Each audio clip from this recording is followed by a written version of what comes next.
हर हर महादेव। आप सुन रहे हैं वेंट अप चैनल द्वारा प्रसारित शिव पुराण कथा। संपूर्ण शिव पुराण को 7 संहिताओं तथा 11 खंडों में बांटा गया है, जिन्हें समय की तृप्ति से हमने कई भागों में विभक्त किया है। फिलहाल शिव पुराण भाग 15 में आप क्रमशः शिव पुराण रुद्र संहिता प्रथम खंड अध्याय 15 से अध्याय 16 तक का श्रवण करेंगे। बाकी कथा आप शिव पुराण भाग 16 में सुन पाएंगे। तो चलिए आरंभ करते हैं शिव पुराण रुद्र संहिता के 15वें अध्याय से। 15वां अध्याय। नारद जी ने पूछा, हे पितामह, आपने बहुत सी ज्ञान बढ़ाने वाली उत्तम बातों को सुनाया। कृपया इसके अलावा और भी जो आप सृष्टि एवं उससे संबंधित लोगों के बारे में जानते हैं, हमें बताने की कृपा करें। ब्रह्मा जी बोले, मुने, हमें आदेश देकर जब महादेव जी अंतर्धान हो गए तो मैं उनकी आज्ञा का पालन करते हुए ध्यान मग्न होकर अपने कर्तव्यों के विषय में सोचने लगा। उस समय श्री हरि विष्णु से ज्ञान प्राप्त कर मैंने सृष्टि की रचना करने का निश्चय किया। भगवान विष्णु मुझे आवश्यक उपदेश देकर वहां से चले गए। भगवान शिव की कृपा से ब्रह्मांड से बाहर वैकुंठ धाम में जा पहुंचे और वहीं निवास करने लगे। सृष्टि की रचना करने वाले सृष्टि की रचना के उद्देश्य से मैंने भगवान शिव और विष्णु का स्मरण करके जल को हाथ में लेकर ऊपर की ओर उछाला। इससे वहां एक अंड प्रकट हुआ जो 24 तत्वों का समूह कहा जाता है। वह विराट आकार वाला अंड जल रूप में था। उसे चेतनता प्रदान करने हेतु मैं कठोर तप करने लगा और 12 वर्षों तक तप करता रहा। तब श्री हरि विष्णु स्वयं प्रकट हुए और प्रसन्नता पूर्वक बोले। श्री विष्णु ने कहा, ब्रह्मन, मैं तुम पर प्रसन्न हूँ।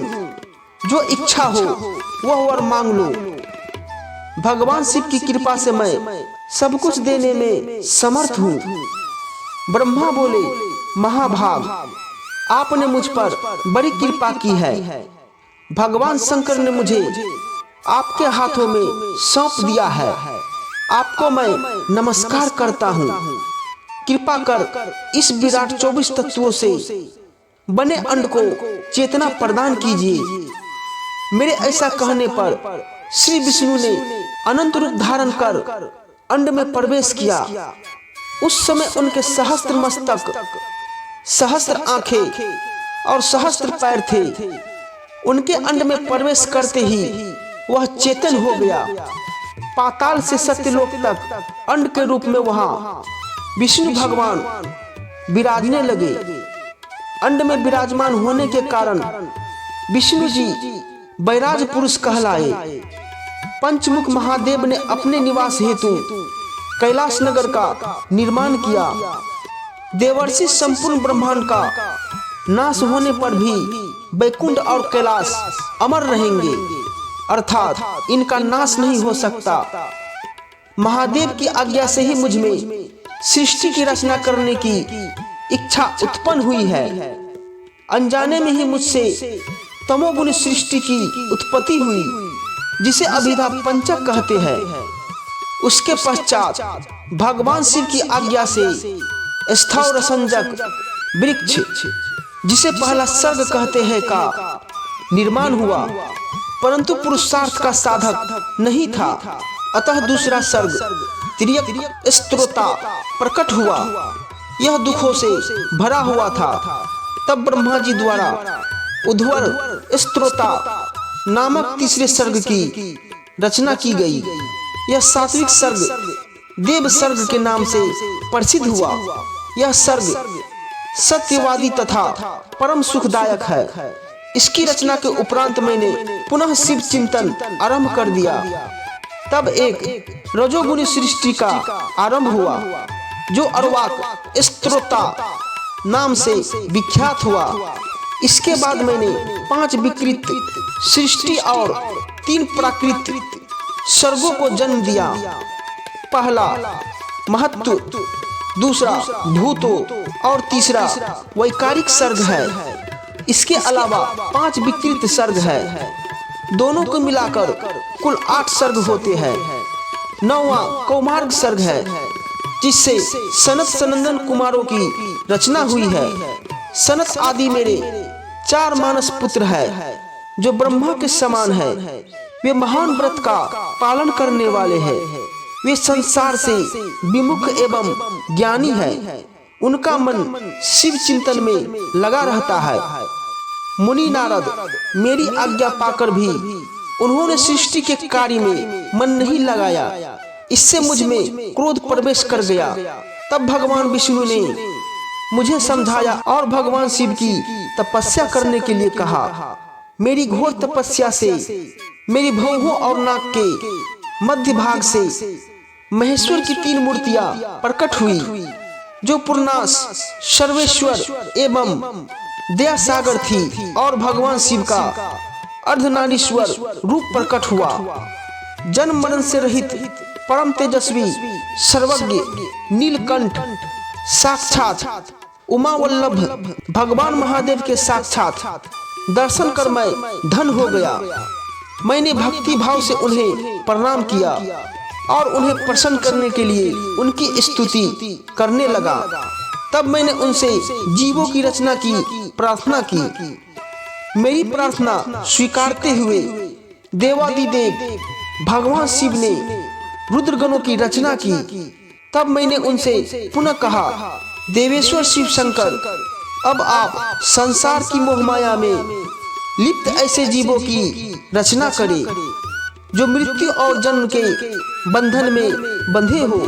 यह सुनकर महादेव जी हंसते हुए कहने लगे। शिवजी ने कहा, हे ब्रह्मा, मैं जन्म और मृत्यु के भय में लिप्त जीवों की रचना नहीं करूंगा, क्योंकि वे जीव संसार रूपी बंधन में बंधे होने के कारण दुखों से युक्त होंगे। मैं सिर्फ उनका उद्धार करूंगा, उन्हें परम ज्ञान प्रदान कर उनके ज्ञान का विकास करूंगा। हे प्रजापति, इन जीवों की रचना आप करें। मोह माया के बंधनों में बंधे इस प्रकार के जीवों की सृष्टि करने पर भी आप इस माया में नहीं बचेंगे। मुझसे इस प्रकार कहकर महादेव शिव शंकर अपने पार्षदों के साथ वहां से अंतर्धान हो गए। 16वां अध्याय, सृष्टि की उत्पत्ति। ब्रह्मा जी बोले, नारद, सब आदि पंचभूतों द्वारा पंचकरण करके उनके स्थूल आकाश, वायु, अग्नि, जल और पृथ्वी, पर्वत, समुद्र, वृक्ष और कला आदि से युगों और कालों की मैंने रचना की तथा और भी कई पदार्थों मैंने बनाए। उत्पत्ति और विनाश वाले पदार्थों का भी मैंने निर्माण किया है।